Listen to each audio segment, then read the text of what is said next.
بسم اللہ الرحمن الرحیم۔ السلام علیکم۔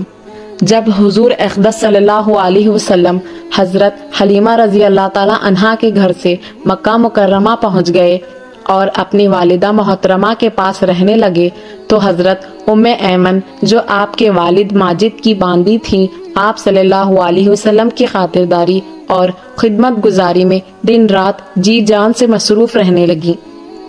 ام ایمن کا نام برکتہ ہے۔ یہ آپ صلی اللہ علیہ وسلم کو آپ کے والد رضی اللہ تعالیٰ عنہ سے میراث میں ملی تھی۔ یہی آپ کو کھانا کھلاتی تھی، کپڑے پہناتی تھی، آپ کے کپڑے دھویا کرتی تھی۔ آپ صلی اللہ علیہ وسلم نے اپنے آزاد کردہ غلام حضرت زید بن حارثہ رضی اللہ تعالیٰ عنہ سے ان کا نکاح کر دیا تھا، جن سے حضرت اسامہ بن زید رضی اللہ تعالیٰ عنہ پیدا ہوئے۔ حضرت حلیمہ رضی اللہ تعالیٰ عنہا کا بیان ہے کہ آپ صلی اللہ علیہ وسلم کا گہوارہ یعنی جھولا فرشتوں کے ہلانے سے ہلتا تھا، اور آپ بچپن میں چاند کی طرف انگلی اٹھا کر اشارہ فرماتے تھے تو چاند آپ صلی اللہ علیہ وسلم کی انگلی کے اشاروں پر حرکت کرتا تھا۔ جب آپ کی زبان کھلی تو سب سے اول جو کلام آپ کی زبان مبارک سے نکلا وہ یہ تھا: اللہ اکبر، اللہ اکبر، الحمدللہ رب العالمین و سبحان اللہ برکات و اصیلہ۔ بچوں کی عادت کے مطابق کبھی بھی آپ صلی اللہ علیہ وسلم نے کپڑوں میں بول و براز نہیں فرمایا، بلکہ ہمیشہ ایک معین وقت پر رفع حاجت فرماتے۔ اگر کبھی آپ صلی اللہ علیہ وسلم کی شرمگاہ کھل جاتی تو آپ رو رو کر فریاد کرتے، اور اگر شرمگاہ چھپانے میں کچھ تاخیر ہو جاتی تو غیب سے کوئی آپ کی شرمگاہ چھپا دیتا۔ جب آپ اپنے پاؤں پر چلنے کے قابل ہوئے تو باہر نکل کر بچوں کو کھیلتے ہوئے دیکھتے، مگر خود کھیل کود میں شریک نہیں ہوتے تھے۔ لڑکے آپ کو کھیلنے کے لیے بلاتے تو آپ فرماتے کہ میں کھیلنے کے لیے نہیں پیدا کیا گیا۔ حضور اقدس صلی اللہ علیہ وسلم کی عمر شریف جب 6 برس کی ہو گئی تو آپ کی والدہ ماجدہ رضی اللہ تعالی عنہا آپ صلی اللہ علیہ وسلم کو ساتھ لے کر مدینہ منورہ آپ کے دادا نے ننیال بنو عدی بن نجار میں رشتہ داروں کی ملاقات یا اپنے شوہر کی خبر کی زیارت کے لیے تشریف لے گئے۔ حضور صلی اللہ علیہ وسلم کے والد ماجد کی باندی ام ایمن بھی اس سفر میں آپ کے ساتھ تھیں۔ وہاں سے واپسی پر ابوا نامی گاؤں میں حضرت بی بی آمنہ رضی اللہ تعالی عنہا کی وفات ہو گئی اور وہ وہیں مدفون ہوئی۔ والد ماجد کا سایہ تو ولادت سے پہلے ہی اٹھ چکا تھا، اب والدہ ماجدہ کی آغوش شفقت کا خاتمہ بھی ہو گیا، لیکن حضرت بی بی آمنہ رضی اللہ تعالی عنہا کا یہ در یتیم جس آغوش رحمت میں پرورش پا کر پروان چڑھنے والا ہے، وہ ان سب ظاہری اسباب تربیت سے بے نیاز ہے۔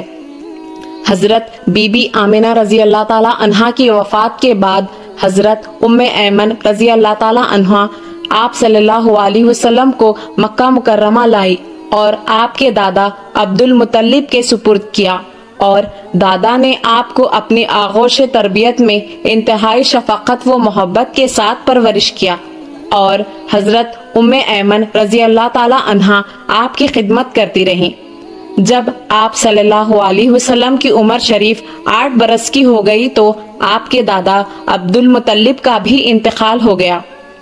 عبد المطلب کی وفات کے بعد آپ صلی اللہ علیہ وسلم کے چچا ابو طالب نے آپ کو اپنی آغوش تربیت میں لے لیا، اور حضور صلی اللہ علیہ وسلم کی نیک خصلتوں اور دل لبھا دینے والی بچپن کی پیاری پیاری اداؤں نے ابو طالب کو آپ صلی اللہ علیہ وسلم کا ایسا گرویدہ بنا دیا کہ مکان کے اندر اور باہر ہر وقت آپ کو اپنے ساتھ ہی رکھتے، اپنے ساتھ کھلاتے پلاتے، اپنے پاس ہی آپ کا بستر بچھاتے، اور ایک لمحے کے لیے بھی کبھی اپنی نظروں سے اوجھل نہیں ہونے دیتے تھے۔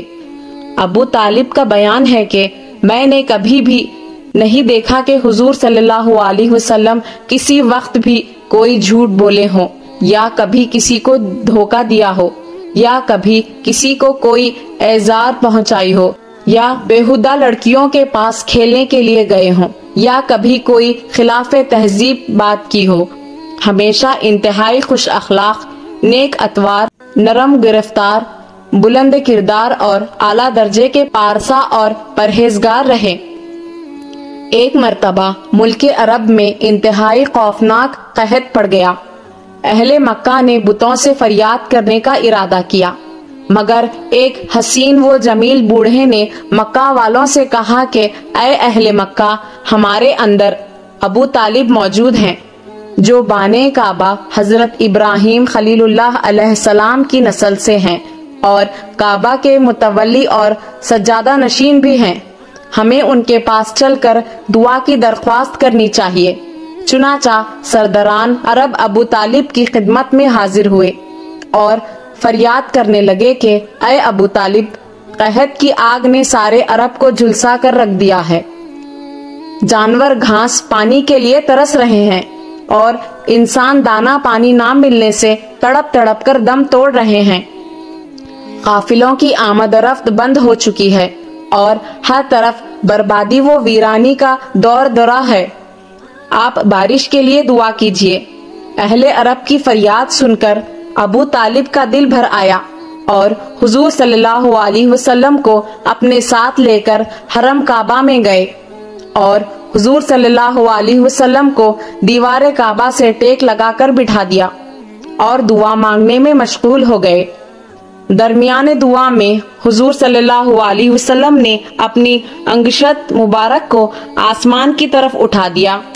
ایک دم چاروں طرف سے بدلیاں نمودار ہوئیں اور فوراً ہی اس زور کا باران رحمت برسا کے عرب کی زمین سیراب ہو گئی۔